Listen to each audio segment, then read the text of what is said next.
민중기 특검 얘기 좀 해볼게요. 특검 지금 뭐 여러 가지 논란이 있죠. 뭐 별건 수사 논란에다가 또 지금 너무 기한도 많이 연장했고 인원도 많이 들어가 있는 상황인데 지금 민중기 특검은 또 본인 관련된 사건이 지금 언론은 많이 타고 있습니다. 주가 조작을 수사하겠다는 사람이 주가 조작과 관련이 있는 거 아니냐라는 그런 강한 의혹을 받고 있는데 이제 예전에 여러분들 기억하실 거예요. 무슨 50억 클럽이다 이런 말 많이 나왔었죠. 근데 1만주 클럽이라는 얘기가 지금 증권계에 나옵니다. 1만주 클럽, 민중기 1만주 클럽. 이게 수익률 보면 정말 주식 왕이라고 하지 않을 수가 없는데 어제 민중기 특검이 사과를 했습니다. 사과를 하면서도 주식 논란에 대해서 위법 사항이 없다라고 밝혔습니다. 그러면서도 매도 시점은 또 함구를 했고요. 이거 어떻게 보셨어요, 의원님? 저는 민중기 특검이 제2의 박영수 특검이 될 것 같아요. 지난번 국정농단 때 박영수 특검은 마치 뭐 정의의 어떤 사도처럼 행동을 하면서 그때 당시는 진보 좌파 쪽에 뭐 대선 후보로까지 거론이 됐습니다. 네. 그 정도로 인기가 있었는데 근데 알고 보니까 뭐 수산업자한테 뭐 차를 받고 또 50억 클럽이고 또 자기 딸은 또 뭐 대장동에 취직을 시키고 이런 어떤 정말 있을 수 없는 추악한 짓은 뭐 뒤에서 다 하면서 당시에 어떤 특검으로서 있던 정의했던 사도와 같은 그런 행세를 하고 있었는데 저는 민중기 특검 역시 마찬가지인 것 같아요. 지금 뭐 이런 어떤 그 도이치모터스 사건을 뭐 수사한다고 이야기를 하면서 근데 알고 보니까 본인은 이렇게 이제 미공개 정보를 이용해서 막대한 주식 차익을 올렸단 말이죠. 네. 자, 본인이 이야기를 뭐 변명은 하지만 제가 볼 때는 100% 이게 내부 정보를 이용할 수밖에 없는 게 이겁니다. 첫 번째, 사실 상장 전에 비상장 주식을 샀어요.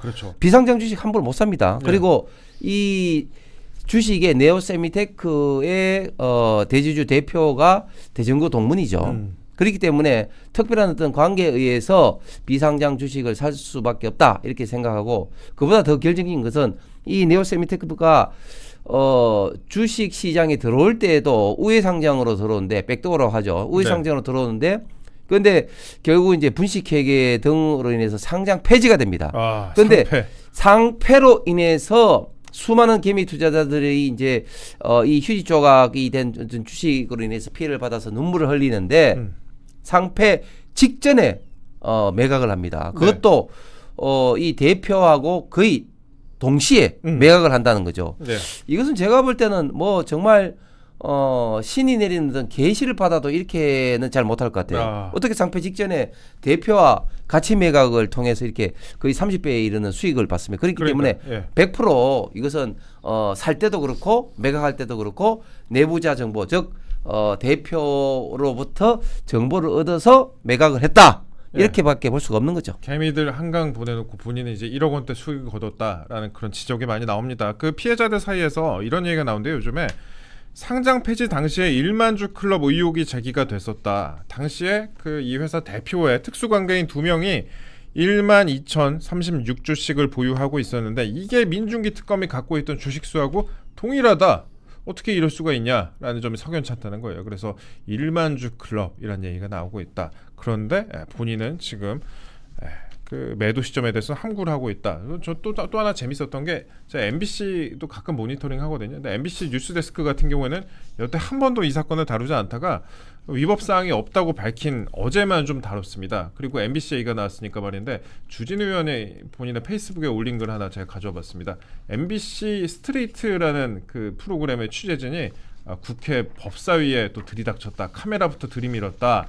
그래서 뭘 물어보냐. 그 카메라부터 들이미는 것도 이것도 문제가 있는 건데 이건 뭘 물어봤냐. 혐중 발언이라면서 국회에 무단 침입을 해가지고 그 주진우 의원 말로는 국회에 무단 침입해서 혐중 발언에 본인의 혐중 발언에 대해서 취재를 했다라고 합니다. 그러니까 이게 혐중 발언. 그러니까 프레임을 또 혐중으로 모르고 가는 것 같아요. 그렇죠. 이게 미국에 대해서는 이제 반미라고 얘기를 하면서 뭔가 정상적인 이제 의사 표명이라고 이제 그런 식으로 얘기를 하고 중국에 대해서 반대를 하면 혐중이라 해가지고 굉장히 비정적인 행위인 것처럼 이제 민주당에서 프레임을 짜고 있는 거죠. 이 용어 자체가 잘못됐다고 말씀드리고 또 이제 MBC가 특징적인 것이 이제 민주주의 특검 관련 논란 나왔을 때 보도를 안 했습니다. 침묵하고 있었습니다. 그러다가 해명하는 이제 입장을 내니까 그 해명만 또 강조해가지고 또 보도를 한 거예요. 이거는 이제 MBC가 스스로 민주당의 사내 방송국처럼 행동하고 있다는 것을 또 한 번 보여줬다라고 생각이 들고요. 또 이제 주진우 의원 같은 경우 아까 말씀드린 대로 혐중이라는 단어로 프레임을 짜가지고 공격하는 인터뷰를 했지 않습니까? 네. 근데 이게 원래 의원회관 들어갈 때 허가를 받고 들어가야 됩니다. 아, 그렇죠. 누구를 만나려고 그러면 어느 의원실에 누구를 만나러 간다라고 해서 들어가고 그 이외에 다른 사람을 약속이 없던 사람을 만나는 것은 허용이 되지 않습니다. 법사위라고 하니까 뭐 그렇죠. 법사위 이제 출입하는 카메라 기자가 가지 않았을까 출입한 싶긴 카메라 해요. 기자인데 네. 그것도 이제 주진우 의원을 인터뷰한다 그러면 예. 그것도 허가를 받아야 돼요. 음. 근데 가서 그냥 법사위 취재한다고 해놓고 나서 주진우 의원한테 바로 이제 인터뷰를 시도한 것 같아요. 이것도 엄격히 따지면은 이것도 이제 위반 사항이 될 수 있는 거죠. MBC가 굉장히 비겁한 행동을 하고 있다고 말씀을 드리고요. 예. 또 하나 추가로 말씀드리면 이제 그 민준기 씨가 지금 특검을 할 자격이 없습니다. 특검을 받아야 될 그런 예. 상황이기 때문에 지금 즉시 자리를 사퇴하고요. 민준기 특검을 먼저 가동을 해서 민준기 씨가 특검을 받아야 한다 말씀을 드리고 그리고 매도 시점이 2010년 1월과 3월 사이입니다. 근데 이 사이가 그 민준기 특검이 주식을 매도했을 때 그 시기이고 그리고 자기 대전고등학교 동문이 네오세미테크의 대표도 이 시기에 딱 매도를 했는데 매도 시기가 두 사람이 일치하고 가격도 일치해요. 네. 1만 800원으로 둘 다 똑같은 가격에다 매도를 했단 말이에요. 이게 과연 신이 준 우연한 기회 우연의 일치인지 아니면은 내부 정보를 이용한 매도인지 먹튀인지 이런 것은 국민들만 잘 아실 것 같아요. 그래서 이런 의혹은 민중기에 대한 특검을 통해서 밝혀야 한다고 생각합니다. 네, 알겠습니다. 다음 이슈로 넘어갈게요. 지금 이준우 대변인은 조금 먼저 일어나셔야 되는데 한 5분만 더 계시죠. 네, 그렇게 하고 부동산 관련된 내용으로 넘어가도록 하겠습니다. 부동산 지금 부동산 대책 이후에 국민들의 분노가 어마어마하죠. 어마어마한 상황인데 지금 일각 여러분들 많이 받아보셨을 거예요. 받은 걸 해가지고 그 상급지 보유 리스트 같은 게 돌고 있습니다. 지금 여당 의원들의 상급지 보유 리스트, 그러니까 비싼 주택, 그러니까 비싼 아파트를 여당 의원들이 얼마나 많이 갖고 있느냐 그 실명 리스트가 막 돌고 있는데 이에 대해서 부동산 여당 측에서는 부동산 입도 뻥끗하지 않고 있는 상황이다 이런 식의 보도가 많이 나오고 있습니다. 그와 관련해서 최근 또 이제 국민들의 그 분노를 자극하는 그런 발언도 또 추가적으로 나오고 있는 상황인데 이상경 국토교통부 1차관이라고 있습니다. 어제 한 유튜브 방송 부동산 관련 유튜브 방송에 출연을 해가지고 이런 얘기를 했다고 하는데 그제입니다. 그제 이런 얘기를 했다고 하는데 여기 나와 있는 사진 보실 수가 있습니다. 그래서 지금 10.15 대책으로 일부 국민이 피해를 보게 됐다는 점을 인정하면서도 나중에 집값이 안정이 되면 그때 사면 된다. 지금 사려고 하니까 스트레스를 받는데 시장이 안정화되고 소득이 쌓이면 기회는 돌아오게 돼 있다. 이번 대책에 대해서 너무 실망할 필요는 없지 않나 생각한다. 그러니까 지금 니네가 꼭 집을 사려고 하니까 젊은 층 같은 경우에 집을 사려고 하니까 스트레스를 받는 건데 너무 실망하지 마. 나중에 뭐 니네가 돈 벌면 살 수 있어. 뭐 이런 식으로 얘기를 했다는 거예요. 이걸 두고 이 영상이 공개된 후에 인터넷 커뮤니티를 중심으로 비판이 엄청나게 확산이 되고 있습니다. 제가 사진 하나 또 띄워드릴게요. 그 이분이 성남 분당 판교에 푸르지오 그랑블이라는 고급 아파트를 갖고 있습니다. 근데 그 시세표 제가 하나만 좀 띄워드리면은 이게 인터넷에서는 33억 5천만 원짜리 아파트를 보유하고 있다라고 내로남불이라고 비판이 나오는데 호가가 이미 42억까지 올랐어요. 그러니까 뭐 호가대로 팔리지는 않겠지만 이미 이분이 대책을 내놓은 이후에도 이렇게 호가는 상승하고 있다. 42억 엄청나네요. 예. 아니 근데 그 국토부 차관이 하는 네. 이야기가 정말 그 일반적인 국민들의 상식선하고 너무 동떨어진 이야기를 하니까 지금 국민들로부터 이제 질타와 분노를 받고 있는 건데 사실 수도권에는 집값이 떨어질 가능성이 참 어렵지 않습니까? 예. 지금까지도 계속해서 부동산 불패 신화를 자랑하면서 이제 올랐는데 집값이 지금 비싸지만 떨어지면 사면 된다 이렇게 말하니까 더 약 올리고 화날 수밖에 없는 거죠. 네. 이런 어떤 발언을 보면 과거에 그 좌파 정권에 있는 사람들 대표적으로 예를 들면 장하성 실장 같은 경우도 네. 모든 국민이 강남에 살 필요는 없다. 내가 살아보니까 다 안다. 뭐 이런 이야기를 해가지고 더 이제 국민들로부터 많은 어떤 비판을 받기도 했지 않습니까? 그러니까 본인들은 정작 뭐 강남이라든지 서초라든지 송파라든지 또 수도권의 비싼 지역에 살면서 이런 대책을 내놓아서 국민들이 이제 많이 분노를 하면 뭐 반드시 거기 살 필요가 없다. 뭐 이런 식으로 하니까 완전히 이제 국민들하고는 동떨어진 이런 어떤 비판을 받을 수밖에 없는 거죠. 그래서 본인은 심지어 14억 대출 끼고 샀다고. 그러니까요. 그래서 지금 보니까 민주당 의원들도 보니까 아니 서울의 수도권에 있는 의원들도 본인 지역구에는 전세로 살고 있으면서 강남 서초 송파 쪽에 지금 이제 자가를 보유하고 있는 민주당의 의원들도 엄청나게 지금 많은데 요지에 엄청 많아요. 요지마다. 네. 뭐 본인이 어떤 재테크 어떤 실력을 자랑하는 건지 모르겠습니다만 어쨌든 이런 식으로 하면서 일반 서민들에게는 갭 투자하지 마라. 뭐 이런 식으로 하면서 지금 부동산 규제 대책을 하면서 사실상 주담대 대출의 어떤 그런 어떤 기준을 확 낮춰가지고 결국은 현금을 가진 사람만이 아파트를 살 수 있는 이런 어떤 지금 제도를 만들어 버렸는데 결국 이제 그렇게 되면 누가 유리하냐? 현금 가진 부자 그리고 중국인 이런 어떤 외국인이 유리할 수밖에 없죠. 왜? 그 사람들은 그냥 대출이 나오니까. 자기 중국에서. 예를 들면 뭐 자기 저 중국 은행에서 그냥 돈을 받아가지고 와서 사면 되니까 그런 사람들이 유리하고 상대적으로 청년들이라든지 또 갭 투자를 통해서 전세를 끼고 투자를 하려고 하는 실수요자들인지 이런 사람들한테는 실질적인 타격이 갈 수밖에 없기 때문에 사실상 수도권에 자기 집을 마련하기 위한 사다리를 걷어찼다 이런 어떤 비판이 나올 수밖에 없는 것이죠. 그 실망하지 말아라. 시장이 안정화되고 소득이 쌓이면 기회는 돌아오게 돼 있다. 그러니까 저는 이 발언을 접하면서 약간 인도 보면은 윤회설 비슷하게 있잖아요. 인도에서 그 낮은 카스트에 있어도 다음에는 높은 카스트로 다시 태어나게 된다. 이런 윤회설도 좀 생각이 났고요. 근데 이분은 이제 그 호가 42억짜리 판교 현대백화점 바로 앞에 있는 푸르지오 그랑불의 아파트를 보유를 하고 있는데 또 다른 인물도 국민들의 속을 한번 뒤집어놨던 그런 발언이 있었죠. 이건 짧게 좀 언급만 해드리도록 하겠습니다. 구윤철 경제부총리, 기획재정부 장관 겸 경제부총리, 이분은 50억 집 재산세 5천만 원, 그러니까 재산세 뭐 보유세 1%씩 내야 되게 되면은 그때 되면 이제 못 버틸 거니까 그때 되면 팔게 될 것이다. 이런 식으로 얘기를 해서 또 세제 개편의 군부를 한번 떼기도 했었는데 이분이야말로 진짜 투자의 황제라고 볼 수 있을 것 같습니다. 이분도 제가 시세표 하나 띄워드리면은 그 개포 중흥을 재건축한 DH 퍼스티어 아이파크라고 굉장히 고급 아파트입니다. 근데 매매가가 55억, 매매가 호가가 55억이에요. 40평대 아파트인데 44평짜리 매매 호가가 55억, 그 다음에 전세가 27억, 월세가 10억에 480. 야, 근데 이분이 어떻게 투자를 했었나 제가 간단히 좀 취재를 해봤는데 이분이 어떤 식으로 지금 투자를 했었냐? 2013년에 이게 8억 9,100만 원에 해당 아파트를 경매로 낙찰을 받았습니다. 개포주공 1단지를 경매로 낙찰을 받았고 요게 나중에 재건축이 되면서 2억 3억 정도 아마 분담금을 냈을 것으로 추정이 되는데 그렇게 돼가지고 지금 55억까지 올랐다. 그러니까 한 40억 정도의 그 시세 차익이 40억 넘게 시세 차익이 발생을 한 겁니다.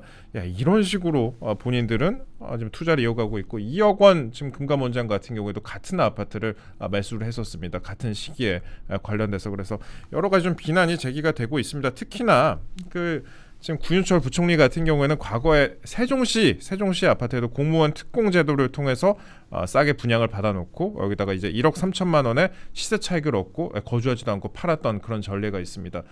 다주택을 보유하기도 했었고 이런 분들이 부동산 정책을 내놓고 국민들에 대해서 부동산 관련해서 여러 가지 발언을 하니까 민심이 막 흉흉한 그런 상황이에요. 그래서 그런지 지금 여당이 부동산에 대해서 입도 뻥끗하지 않고 있는 그런 상황이고 그 다음에 여기 말씀드리겠습니다. 보유세 1% 구윤철의 발언을 수습하는 기재부, 지금 기재부 정부에서 뒤늦게 이 발언을 수습을 하고 있다. 여당이 뒤늦게 부동산 TF를 만들었다고 합니다. 부동산 TF를 정청래 대표 지시로 부동산 대책 지원 태스크포스를 만들어서 공급 대책을 논의하기로 했다. 라고 하는데 공급 대책을 논의했다라고 하는데 언제 착공을 하겠다라고 하는 말만 있지 중공을 하겠다라는 말이 또 없어요. 그러니까 지금 예. 역대 좌파 정부가 예. 정권을 잡을 때마다 참 공교롭게 예. 부동산 가격이 많이 오릅니다. 예. 과거에 노무현 때도 그렇고 특히 문재인 정부 때 그랬는데 문재인 정부 때 사실 부동산 정책을 28번을 발표를 했습니다. 그런데 결과적으로 부동산을 잡기는 그냥 부동산이 계속해서 좀 오를 수밖에 없었죠. 왜냐하면 지금 좌파 정부의 부동산을 잡으려고 했던 것은 사실상 수요 억제를 위해서 이렇게 계속해서 규제 일변도의 어떤 정책을 펴니다. 근데 네. 가격은 잘 아신 것처럼 수요와 공급의 어떤 균형점에서 결정이 되는데 공급 정책은 거의 없어요. 그래서 과거에 이명박 대통령의 뉴타운 정책이라든지 또 그렇죠. 박근혜 또 윤석열 정부 때는 사실은 공급 정책을 같이 함을 통해서 부동산 가격이 우파 보수 정권이 잡았을 때는 굉장히 안정적이었는데 항상 좌파 정부 때는 이렇게 부동산 가격이 치솟았다. 그래서 시장에서도 좌파 정부가 잡으니까 당연히 지금 가격이 오를 거다 이런 어떤 기대 심리도 일부 있는 것 같아요. 자, 그래서 뭐 다음에는 뭐 공급 정책을 펴겠다 이렇게 했는데 제가 볼 때는 과연 이재명 정권 하에서 제대로 된 이런 어떤 공급 대책이 나올까 하는 네. 어떤 생각이 있습니다. 그리고 구인철 장관 같은 경우 뭐 어떤 면에서는 참 재테크를 참 잘했다 뭐 이렇게 좀 부럽기도 부러운데 이렇게 잘하는 사람 처음 봤어요. 예.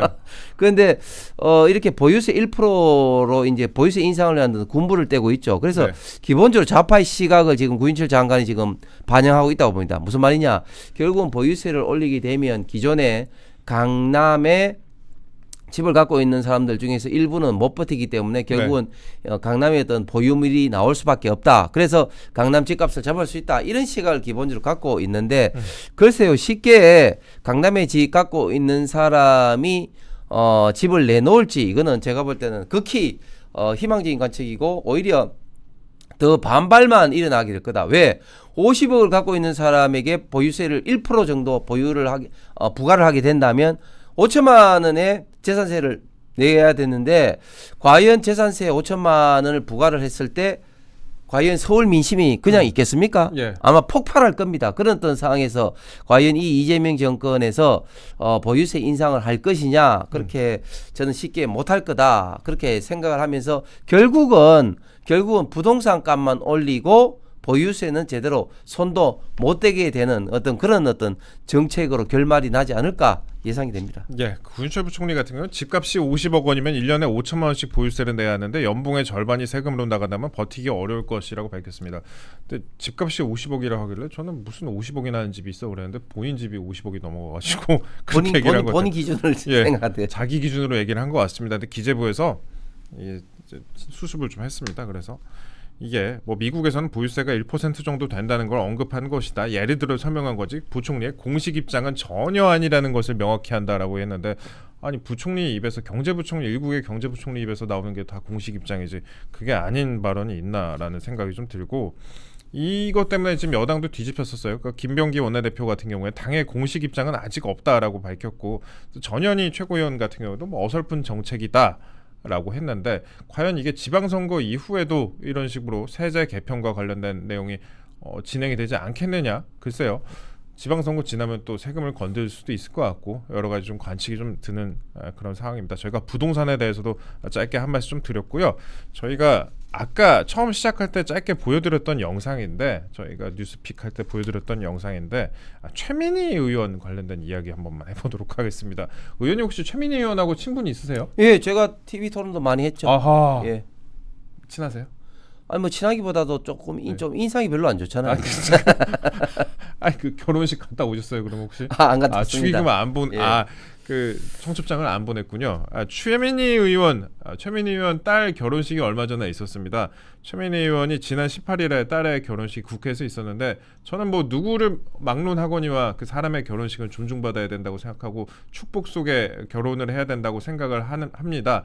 그런데 또 우리가 구분해서 봐야 될 건 있죠. 그 이번에 최민희 의원이 딸의 결혼식을 치르면서 청첩장을 주변 지인들에게 보낸 것 같습니다. 근데 청첩장 사진 한번 띄워주시면은 이게 그 신부 계좌라고 해가지고 카카오뱅크 뭐 카드 결제까지도 되게 나중에 이제 카드 결제는 막았다고 보도가 나온 것 같은데 신부 계좌 이런 식으로 해가지고 청첩장이 많은 사람들에게 좀 알려져서 논란이 되기도 했습니다. 왜냐 이게 딱 국정감사 기간이거든요. 18일이면 딱 국정감사의 한가운데 있는 그런 기간인데 이때 이제 최민희 의원이 또 과방위원장이다 보니까 화한 100개가 줄을 이었는데 항공우주연구원, 원자력안전위원회, 방송통신전파진흥원 등 과방위 피감기관이 보낸 것이 대다수였다.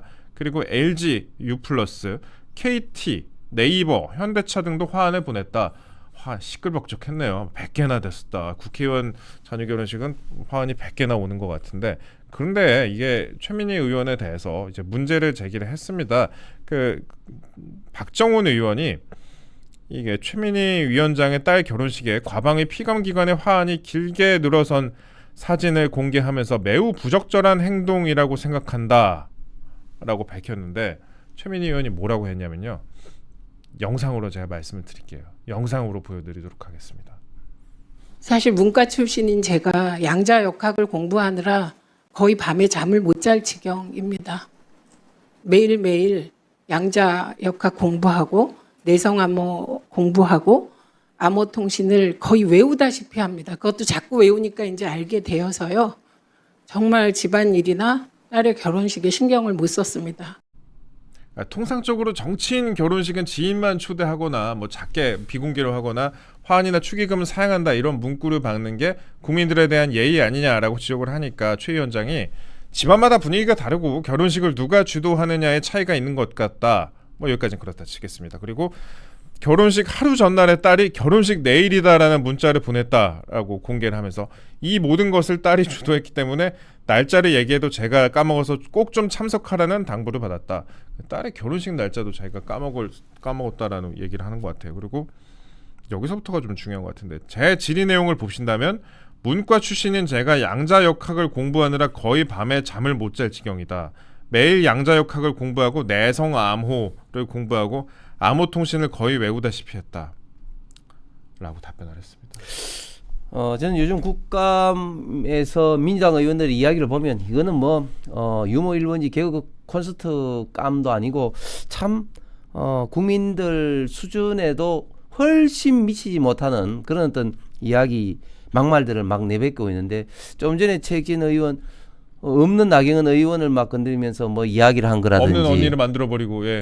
그리고 본인이 실수했으면 그걸로 끝내야 되는데 5번이나 반복했다는 거 아닙니까? 네. 그러니까 결국은 본인이 어떤 실수 여부를 떠나가지고 무조건 밀어붙이려고 그리고 쇼츠 찍어서 그걸 띄우려고 하는 뭐 그런 본인의 어떤 뭐 의지밖에 안 보이는 것 같고 최민희 같은 경우도 제가 볼 때는 과학기술방송통신위원장 과방위원장으로서 기본적인 자격이 없습니다. 왜냐하면 최민희 의원 같은 경우 뭐 방송에 대해서는 조금 뭐 알지는 모르겠지만 사실 과방이라는 그 상임위는요 외부에서 볼 때 특히 언론에서 볼 때 자꾸 이슈가 자꾸 그 분야가 돼서 뭐 방송통신이 좀 주목을 받지 일반적으로는 과학기술 파트가 차지하는 비중이 80% 이상입니다. 그렇죠. 그런데 예. 그 과학기술 파트에 전혀 기본적인 실력이 없어요. 그래서 뭐 그까지는 뭐 그렇다 치더라도 저 변명 양자역학을 공부하기 때문에 딸의 결혼식도 몰랐다. 야 이게 참 말이라고 하는 건지. 근데 그게 완전히 거짓말인 게 제가 두 가지 예를 들면 첫 번째 그 최민희의 딸 결혼식 어디 있었습니까? 국회에서 했죠. 국회에서 했지 않습니까? 왜 국회에서 했겠습니까? 많이 오라고. 많이 오라고. 네. 그리고 그것도 왜 국감장에 잡았겠습니까? 더 많이 국감 시간에. 그 시간대가 10월달이 좋기 때문에 그런 거 아니겠어요? 네. 국회에서 결혼하기 위해서 잡는 것은 최민희 의원 딸이 아니라 본인이 잡은 겁니다.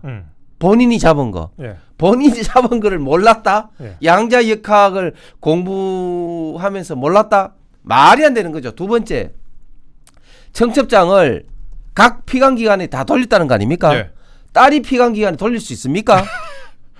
본인이 다 돌렸을 거 아니에요, 본인이. 딸이 결혼식을 주도를 했는데 화환은 피감기관에서 왔다. 그러니까. 이거 좀 앞뒤가 안 맞는 거 같은데. 예. 그러니까 본인이 직접 보좌관을 통해서 피감기관에 다 돌렸지 않습니까? 네. 그리고 그곳에서는 그 청첩장에는 계좌번호, 네. 그 다음에 카드까지 있었지 않습니까? 예. 아니 그거를 딸이 그냥 했겠습니까? 본인이 다 봤겠죠. 그러니까 이 두 가지 사례만 보더라도 본인이 철저하게 감독을 해서 딸 결혼식을 했음에도 불구하고 양자 역학을 공부하느라 딸 결혼식도 몰랐다. 야, 이런 뻔뻔한 거짓말을 어떻게 국민들 앞에서 할 수가 있는지 참으로 참 후한무치하다 그렇게 말씀드릴 수밖에 없고, 반대로 국민의힘 소속 그 단체장들, 예를 들면 대표적으로 네. 제가 알고 있는 범위 내에서 몇 가지 말씀드리면 김진태 강원지사 예. 전혀 주변에 몰랐다는 거 아닙니까? 저도 모르겠어요. 예, 그리고 제가 그 21대 의원 생활할 때 결혼식을 올린 정진상 비서실장, 박특검 의원 예. 사돈이 됐는데 예. 그 두 분이 결혼식 할 때도 전혀 몰랐습니다. 음. 전혀 동료 의원들에게까지도 알리지 않고 결혼식을 했습니다. 결혼식을 하고 난 다음에 알리더라고요. 정진상이 아니라 정진석. 예, 정진석 죄송합니다. 정진석 전 비서실장 의원과 예. 그다음 박덕흠 의원이 사돈이 되는데 예. 전혀 모르게 보통 그렇죠. 예, 조용하게 결혼식을 했습니다. 그런데 이렇게 국감 기간에 국회에서 그리고 계좌번호, 카드번호, 청첩장을 돌려 쓰면서도 양자 역학을 공부하느라고 전혀 몰랐다. 그리고 뭐 이 결혼식은 뭐 집안 분위기마다 다르겠죠. 이렇게 완전히 마케팅을 하는 이런 어떤 최민희 위원장의 어떤 결혼식 우리가 잘 봤습니다. 예. 저희가 그 국정감사 관련된 이야기 많이 좀 말씀을 드렸고, 그 다음에 뭐 최근에 있었던 뭐 법사위와 관련된 내용들, 그다음에 뭐 재판이라든지 특검까지 쫙 한번 짚어봤습니다. 여러 가지 말씀을 좀 드렸는데 제가 오늘 속보 몇 개만 좀 더 말씀을 좀 드릴게요. 이거 여러분들이 꼭 아셨으면 좋겠다 싶은 내용들 몇 개만 좀 말씀을 드리도록 하겠습니다.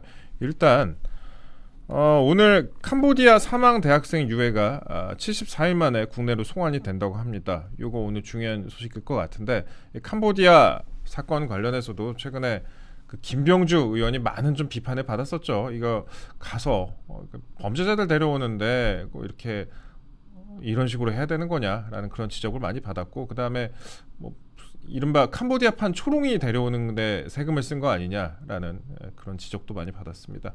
그건 그런데 어쨌든 간에 그 현장에 그래도 우리나라 감금돼 있는 사람들이 아직 상당히 있고, 뭐 지금 행방을 알 수 없는 사람들도 상당히 많은 상황이어가지고 아무쪼록 좀 이 사건이 빨리 좀 해결이 됐으면 좋겠다는 생각 갖고 있습니다. 그 74일 만에 국내 송환이 된다고 하는데 오늘 이 소식 좀 중요한 소식으로 저희가 생각해가지고 말씀 좀 드리고요. 그 다음에 최근에 GDP 관련해서도 여러 가지 좀 얘기가 나오고 있어요. 우리가 이제 대만보다 GDP가 좀 많이 밀리고 있다라는 그런 지적이 나오는데, 한국의 구매력 기준 1인당 GDP가 지금 대만보다 2만 달러가 낮다라는 그런 IMF의 그런 보고서도 있었습니다. 그래서 우리가 또 그리고 1인당 GDP가 대만에 이제 역전이 되는 그런 상황인데 앞으로 더 밀릴 것이다.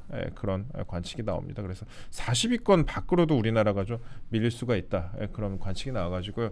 이게 좀 여러모로 상황이 좋지가 않습니다. 우리나라 산업이 지금 갈수록 좀 힘들어지는데 미국 관세 협상도 아직 끝나지 않고 있고, 그 다음에 뭐 이게 마무리된다고 해도 3,500억 불에 대한 부분은 변하지 않을 것 같아가지고요. 그래서 지금 나오는 뉴스만 봐서는 그래서 우리나라 좀 상당히 좀 쉽지 않은 상황이다. 22년 만에 GDP가 대만에 추월을 당했는데 앞으로 더 좋지 않을 것 같다. 40위권 밖으로 우리나라가 밀려날 것 같다. 이런 관측이 많이 나왔습니다. 이것도 좀 제가 좀 말씀을 드렸습니다. 그리고 캄보디아에서 50대 남성이 사망한 채 발견됐다라는 그런 보도도 있었습니다. 의원님, 우리가 다뤄보고 나니까 국회는 코미디 같은 일이 너무 많고 우리 산업이나 사회는 암울한 내용이 너무 많네요. 한마디만 좀 드리겠습니다. 예. 저도 기업인들 많이 만나보지만 기업인들 하나같이 하는 이야기가 정말 기업 접고 싶다고 이야기하고 시는 분들도 너무 많고, 실질적으로 접어서 지금 공장이 지금 텅 비어 있는 그런 곳, 특히 또 뭐 가게들도 보면 굉장히 많이 있습니다. 대구 같은 경우도 가장 번화가로 할 수 있는 동성로도 지금 그렇죠. 이제 예. 빈 공실이 20% 이상이라고 합니다. 대구의 가장 큰 제조업 단지인 성서공단도 지금 이제 그 공장을 가동을 중지한 곳도 많은데, 앞으로 갈수록 이런 어떤 상황이 좀 더 심각해지지 않을까 참 우려가 되기도 합니다. 또 마지막으로 캄보디아에 대해서 좀 짧게 말씀 좀 드리면, 어제 제 페북의 매일신문에서도 좀 기사를 좀 쓰기도 썼습니다만은 지금 캄보디아 상황이 지금 우리가 이렇게 호들갑을 떨고 있지만 하나도 지금 나아진 게 없습니다. 지금 웬치라고 하는 일부에서는 폐쇄가 됐지만 그러나 다른 곳으로 지금 이동을 했고 여전히 캄보디아에서는 지금 한국의 청년들을 모집하는 그런 활동을 하는 사람들이 굉장히 많고 지금 경찰의 단속에 대해서 굉장히 좀 비웃고 있습니다. 그런 어떤 모집책들이 여전히 활동을 한다는 것을 저도 지인으로부터 그런 어떤 톡으로도 받았거든요. 그렇기 때문에 우리가 지금 현재 웬치에 갇혀 있는 수천 명의 우리 그 대한민국의 젊은이들을 하루 빨리 지금 생환하고 구출하기 위해서는 캄보디아 당국과 협력해서 빨리 웬치에 대한 어떤 전면적인 어떤 수색과 그 동시에 국내외에서 활동하고 이 모집책에 대한 어떤 전방위적인 단속을 해야 된다. 그렇지 않고 이번에 민주당 의원들 4명 가가지고 뭐 64명 구출했다고 했는데 나중에 알고 보니까 거의 대부분이 어떤 피의자이고 그렇죠. 그래서 이 사람들 거의 당연히 어떻게 보면 압송을 해와야 되는데 전세기로 모셔온 구출 쇼만 해왔는데 이렇게 구출 쇼를 할 거 아니라 정말 전방위적인 국가 역량을 해서 단속과 그리고 빨리 수색을 통해서 한 사람에 더 빨리 진짜 실질적으로 구출해 와야 되는 그런 노력을 지금 당장 해야 될 것 같습니다.